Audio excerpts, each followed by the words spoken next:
Aujourd'hui, nous recevons Théo Guinguet qui a la double casquette de joueur à Albi Rugby League et d'agent territorial de développement au comité du temps de rugby à 13. Bonjour Théo. Bonjour Eric, bonjour à toutes et à tous. Alors je crois qu'avant de débuter cette interview, tu tenais au nom de l'ensemble des joueurs d'Albi Rugby League de rendre un hommage à Gérard Dedieu qui nous a quittés cette semaine. Oui, effectivement, comme tu l'as dit Eric, au nom de tous les joueurs aussi qui sont passés par le club. Gérard était un homme très apprécié de tous, voilà, qui pleuve, qui vente, qui neige. Il était toujours présent le mardi à l'entraînement, et tous les jeudis, quand on s'entraînait, il venait. Il nous portait ses petits articles qu'il avait rédigés pour le Tarn libre, que ce soit pour l'équipe senior, que ce soit aussi pour l'école de rugby, pour les U15, pour les U17. Voilà, tout ce qu'il écrivait, il venait nous le porter en version papier et ça faisait toujours plaisir d'avoir quelqu'un, voilà, même qu'on perde, qu'on prenne 50 points, qu'on gagne, il est toujours là et toujours présent à nos côtés. Merci Théo. Tu es donc, c'est le moins qu'on puisse dire, très investi dans le rugby à 13. On a envie d'en savoir un petit peu plus sur comment tu as découvert ce sport. Alors ce sport il m'est venu pas dès ma naissance, puisque voilà, moi je suis originaire de Marseille, donc à Marseille le rugby à 13 c'était un petit peu compliqué. Donc voilà, et puis ensuite quand j'ai déménagé avec ma famille, on est revenu en Lot-et-Garonne, donc là où il y avait un peu plus de rugby à 13. J'ai démarré par le rugby à 15 puisque j'avais mes copains d'école voilà, qui jouaient au 15 dans mon village. Donc on avait fait une équipe de copains et puis au bout de 2 ans l'équipe a commencé un petit peu à se disperser et c'est à ce moment-là que je me suis lancé dans le rugby à 13, voilà, puisque le rugby à 15 ne me plaisait plus trop. Voilà, j'aimais défendre, j'aimais plaquer et c'est vrai qu'à 15 c'était un petit peu difficile, donc je me suis laissé tenter par l'aventure du rugby à 13. Alors quel souvenir tu gardes de ces années-là et notamment les éducateurs que tu as côtoyés? Alors, donc moi j'ai démarré à l'école de rugby de Tonnes 13, puisque voilà, j'habite à une demi-heure de Tonnes, à un quart d'heure de l'Ariole, mais à cette époque l'Ariole n'avait pas d'école de rugby, donc j'étais un petit peu obligé d'aller à Tonnes. Tonnes qui avait une belle et grosse école de rugby, voilà. C'était très, très intéressant, on était nombreux aux entraînements, on faisait plusieurs équipes sur tous les tournois. Voilà, on avait une super bande de copains. Bon, après l'équipe s'est un petit peu dispersée, mais voilà, mes éducateurs, j'ai un souvenir, Christian Rivoltella qui a été international d'ailleurs, et voilà, c'est lui qui m'a entraîné pendant longtemps. Et puis ensuite sur les catégories, donc minime, cadet, sur la Tonnes, sur la Réole, voilà, tous mes entraîneurs se reconnaîtront, mais chacun d'entre eux, voilà, ils ont vraiment marqué mon enfance et ma progression dans ce sport. Et ensuite, tu as débarqué à Albi. Comment ça s'est passé? Donc, à Albi, ça s'est fait un petit peu naturellement, on va dire, puisque j'étais en chambre au Krebs avec Enzo Gossi. Donc, il m'avait mis en contact avec les entraîneurs juniors, Ahmed et Nico, à l'époque. Donc, la première année, il m'avait contacté pour que je vienne jouer en junior élite. Donc, j'avais refusé pour rester à la Réole et en élite 2. Donc, en élite 2, l'année où on a été champion avec la Réole, donc j'étais tout juste junior 1, et puis ensuite l'année d'après, donc Bruno m'a recontacté, enfin, pendant la saison de la Réole, il m'avait recontacté pour signer à Albi. Donc à ce moment-là j'ai accepté, je me suis laissé tenter par le challenge de l'élite, donc voilà, c'est un petit peu grâce à Bruno. Quand tu parles de Bruno, c'est Bruno Cousigné. Bruno Cousigné, c'est ça. Allez, on va se concentrer un petit peu sur cette saison, 2023-2024. Comment tu juges la première partie de saison d'Albi Rugby League? On peut dire que la première partie est encourageante. Voilà, deuxième au classement, pas beaucoup de points encaissés, des points quand même, des gros scores sur certaines rencontres. Invaincu à la maison, on perd le premier match uniquement, donc voilà, on peut dire que c'est positif. Même si c'est pas parfait, puisqu'on n'est pas invaincu, mais c'est quand même très encourageant pour le reste de la saison. Et je pense que tout le groupe, le staff, le club, les supporters, les bénévoles, c'est tout l'ensemble du club, je pense qu'il est satisfait de cette première partie. Et il faut que ça dure. Alors, est-ce que Théo Guinguet est satisfait de sa première partie de saison? On peut toujours mieux faire, hein. La perfection n'existe pas forcément, donc c'est toujours un petit peu difficile. Mais voilà, il y a des matchs un petit peu en dents de scie. L'équipe est restée quand même similaire, donc voilà, l'adaptation, on ne peut pas dire que c'est une faute d'adaptation. Mais dans l'ensemble, je suis quand même assez satisfait, même si voilà, il y a certains points encore à améliorer pour le reste de la saison.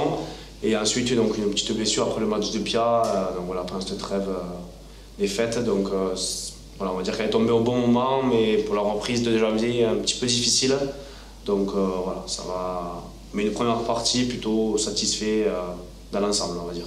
On va se concentrer à présent sur ton rôle au comité du Tarn qui te prend forcément beaucoup de temps. Est-ce que tu peux nous parler un petit peu plus en détail justement sur ton rôle au sein du comité? Donc oui, au comité, donc, comme tu l'as si bien dit au début, en présentation, donc, je suis agent territorial de développement. Donc voilà, le mot développement, c'est le mot principal et c'est le rôle principal de mon métier. Donc c'est développer notre discipline. Donc développer, ça entend forcément plusieurs choses. Ça peut être par la pratique scolaire au niveau des jeunes, mais aussi développer pour le nombre de licenciés. Donc voilà, avec les nouvelles activités comme le FIT 13, le Silver 13, les loisirs, etc. Donc voilà, c'est ma mission principale, c'est le développement. Mais on a d'autres volets de développement avec la formation, donc sur la formation éducateur, et aussi avec les sélections départementales. Donc là, on est un peu plus sur de la formation et du perfectionnement avec les jeunes. Tu interviens également au lycée Rascol. Quel est ton rôle plus précisément dans cette approche de la section rugby à 13? Donc en effet, j'interviens aussi avec le lycée Rascol par le biais du comité. Donc le lycée, pour lancer cette section, il a besoin de partenaires, donc partenaires club, partenaires comité ou ligue. Donc voilà, c'est pour ça que le comité a saisi l'opportunité et s'est lancé à 100% dans ce projet. Donc moi, mon rôle, c'est donc j'interviens tous les mardis et tous les jeudis, donc les 2 jours d'entraînement sur la section, et des fois le mercredi quand nous avons des entraînements supplémentaires, voilà, j'interviens aussi, donc voilà, je suis présent à plein temps sur cette section. Donc voilà, j'y suis sur tous les entraînements, sur toutes les actions qui se passent avec cette section. On sait que tu fourmilles d'idées en termes d'imagination pour le développement du rugby à 13. Quelles sont tes propositions justement? Donc le développement du rugby à 13, ça passe bien sûr par une équipe de France forte, hein, il faut une vitrine. Mais aussi la vitrine peut avoir lieu par le bas. Donc par le bas, c'est par les jeunes. Forcément, avec beaucoup de jeunes, nous arriverons à faire une équipe de France forte, parce que c'est dans la masse que nous trouvons des très bons joueurs. Donc voilà, il faut qu'on ait une très bonne formation quand même dans notre pays, hein. Il ne faut pas l'enlever. Quand on voit qu'on performe en U17, en U18 au niveau international, donc ça veut dire qu'on a une très bonne formation. Il manque juste cette passerelle, moi je dirais un petit peu U18, U19 à senior, et arriver à professionnaliser nos clubs et nos structures. Donc voilà, hein, pourquoi un comité, un agent de développement, et pourquoi pas un club élite n'en aurait pas. Donc voilà, c'est un petit peu la question que je me pose très souvent. Hein. Donc voilà, je pense que les clubs doivent se professionnaliser au niveau structure, que ce soit voilà, administratif, sportif et extra-sportif sur le développement. À travers ton métier, tu es amené à entraîner un grand nombre de catégories de jeunes. Quelle est justement la catégorie que tu préfères le plus entraîner? C'est difficile. Toutes les catégories sont très bien entraînées. Les tout petits, bon, c'est un petit peu différent, c'est beaucoup de formation, mais c'est très intéressant quand on voit l'évolution qu'ils ont, et c'est aussi une fierté de voir certains qu'on a entraînés et que maintenant ils jouent en junior, donc, et qui performent en junior, donc vraiment c'est super. Voir d'autres qui arrivent à intégrer des groupes élites, donc c'est toujours une fierté, mais quand même la catégorie où j'ai pris le plus de plaisir, on va dire que c'est sur le U17 l'année dernière avec l'équipe de la Ligue. Forcément, plus on évolue, plus ça devient intéressant voilà, sur le côté compétitif, approche technique et tactique avec les jeunes. J'ai l'habitude de terminer mes interviews par une question sur l'avenir du rugby à 13. Comment tu l'imagines justement, le rugby à 13 dans 20 ans? Ça va dépendre de beaucoup de choses. La première chose, c'est un peu le nerf de la guerre, on va dire l'aspect financier. Donc voilà, hein, si demain on arrive à avoir de l'argent, mais les clubs pourront se professionnaliser.